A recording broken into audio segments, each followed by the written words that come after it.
Thank you very much for having me here. It's a great idea. It's my first time here. I mean, not the place where we are, it's a beautiful spot, I mean, Centrum Kopernika, but it's the first time I have an opportunity to address you. I mean, coming from different backgrounds, different countries with different experiences. As it was already said, I'm the head of the Center for Eastern Studies, which is a governmental research agency. We do analysis. We provide everyone, not only the government, but also the public opinion here in Poland, also abroad, with information and analysis, as I said, on different or various aspects of Central Eastern Europe, starting from politics, through social changes to security, economics. I was asked to give you a sort of a tour de horizon on what's going on in Central Eastern Europe. I think it's 10 minutes, so please excuse me, I have to be brief. The first thing I'd like to say very strongly is that the Central Eastern Europe as we know it is over. I mean, it sounds, as I said, strong, but that's the reality. I mean, it's been 25 years. We are, observing how the region is changing. We have countries who are members of NATO, European Union. Some are aspiring for their membership. Some are fighting with huge domestic crises.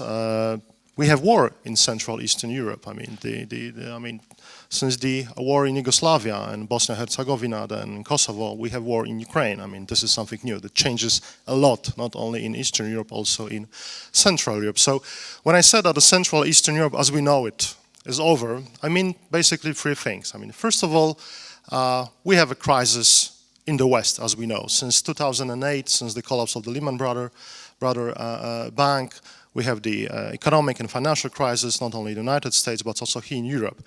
It basically means that the European Union, which for many people, for generations, not only in this country, also in other countries of the region, the European Union, which always stood for stability, growth and security, no longer guarantees security, stability and growth. And this is something unique, this is something new, this is something which changes a lot in thinking among many political elites in the region. Secondly, the crisis of the West, of the crisis of European Union, not only economic, financial, but also the crisis of trust, raised a lot of questions concerning the accountability of European and national institutions. Yes? Ivan Krastev, I mean, some of you may know him. He's a director of the Center for Liberal Strategies in Sofia, a well-known intellectual. He wrote a book, an essay actually, a few years ago, entitled "In Mistrust We Trust." And one of his key points, which I'd like to quote today, is he said that, well, in today's Europe, you can change, I mean, the voters, they can change the governments, but not the policies of that government. So basically it tells you a lot on how Western Europe is seen today in the region. The second huge problem relates to what's going on in the East, on the so-called former Soviet Union, with the exception of the Baltic states, which are on a different side, if I may say so. What we see not only with war in Ukraine, but also what we see in Russia, in Moldova, in Belarus, in many other different places in Eastern Europe, we see the end of the post-Soviet model of social and economic development. For the last 25 years, whatever you may say about the East, I mean about Russia, Ukraine and other countries, there was a relative stability, relative economic growth. Actually in Russia, the last 15 years, it was a tremendous economic growth. The GDP of Russia has more than doubled in real terms. It was actually tripled. So the young generation of Russians, I mean those who entered the market like 15 years ago, they only know growth. They don't know what a crisis means because they never went through a crisis. So this is something very unique. This is the first time for many people in their 30s in Russia that they are witnessing that the reality around, I mean, not only Russia, but also inside Russia, is changing. And it changes a lot because we have a political elite, not only in Russia, but in many countries of Eastern Europe, which is not ready actually to adapt and to go ahead with reforms. Therefore, what we see is a growing authoritarian rule on the one hand, and secondly, a more and more aggressive foreign policy, because this is the only idea how, the only idea of the old, still post-Soviet political elites which are governing on the territory of the former Soviet Union, how to respond to some structural problems, structural not only in relation to economy, but also to the way in which states are functioning. Therefore, it's no, I mean, it is not surprise, at least, I mean, not for me, that we, when it comes to, well, civic rights, when it comes to access to internet, what we see in Russia is more or less the same what we see in China and many other non-democratic countries. So people are simply deprived of access to information. And the third thing, I mean, like a big theme which changes a lot in Central Eastern, in the region of Central Eastern Europe, is of course the digital revolution. I mean, this is something which again is new. I mean, no one really knows how to cope with that. On the one hand, we have, I mean, it brings a lot of profits. We have easy access to information, to the market, to services. Yes, economy can grow. We have a number of startups, not only here in Poland, in many other countries of the region as well. But on the other hand, or the flip side of the digital revolution in Central Eastern Europe is also that we have new problems, starting from the securing our privacy in internet, personal data, to big problems like cyber wars and information wars. I mean, for the first time since the collapse of the Soviet Union, so we are witnessing in Central Eastern Europe, and not only in Central Eastern Europe, in Western Europe as well, information war conducted by, especially by Russia, in the context of, well, what I've mentioned, what's going on in Russia, I mean, the war in Ukraine, and many other problems. So this is something new. So when you look at the map, or at a map of a region, you see that we have a patchwork of countries and patchwork of policies. I mean, Central Europe or Central Eastern Europe no longer exists as something which is, you know, you can describe with more or less the same definitions. I mean, each country, whether it's Baltic states, whether it's Poland, Hungary, Czech Republic, Slovakia, Romania, Bulgaria, Ukraine, Moldova, all of those countries are looking for new ways how to define or redefine their policies vis-à-vis those two main themes, which is the crisis in the West, crisis in the East, and the digital revolution.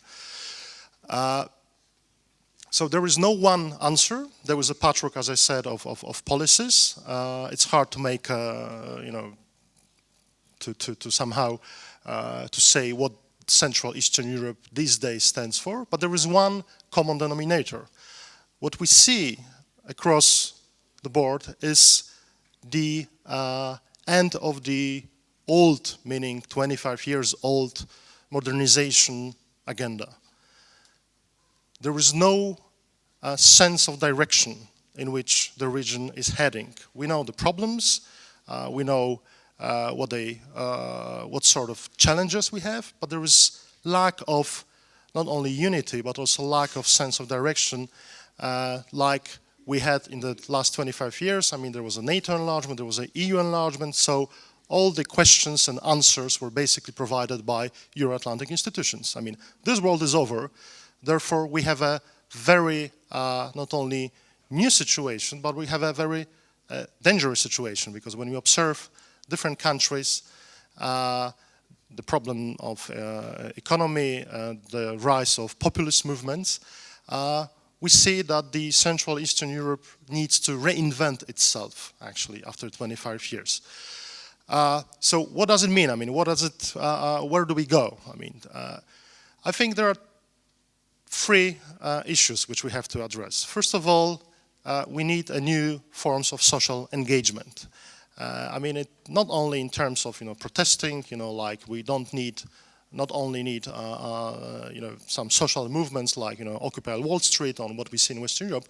We need people who are ready to engage with the governments and be a partner of the governments and of the public opinion in in not only putting forward new ideas, but also being partner in implementing new ideas. So we need new forms of social engagement which are very professional and working closely with the public opinion and the governments. The second thing which we need to discuss new models of growth, of development. I mean, these days in Europe, I mean, there is nothing like a model of growth. I mean, there is nothing is obvious when it comes to economy these days, and there is nothing like we can say that Europeans, at least Europeans, that they do share a common vision of a European model of growth development. I mean, this is not the case. So we have to come up with new ideas, bearing in mind that for the last 25 years, Central Eastern Europe was very proficient in emulating and adapting to different patterns, actually external patterns of socio-economic development. I think this is a good time also for you as you're sitting here to think of, you know, what are the Central European, let's say, what is the uniqueness of the region? I guess there is still some uniqueness of the region. And the last thing which we need, if we do not want to,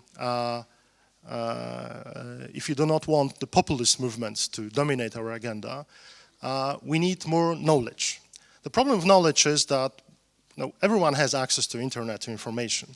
But the problem is that only few people understand what it takes and how to reform democracies. So, in a nutshell, we need better universities, especially in the region. We need better mass media, especially in the region.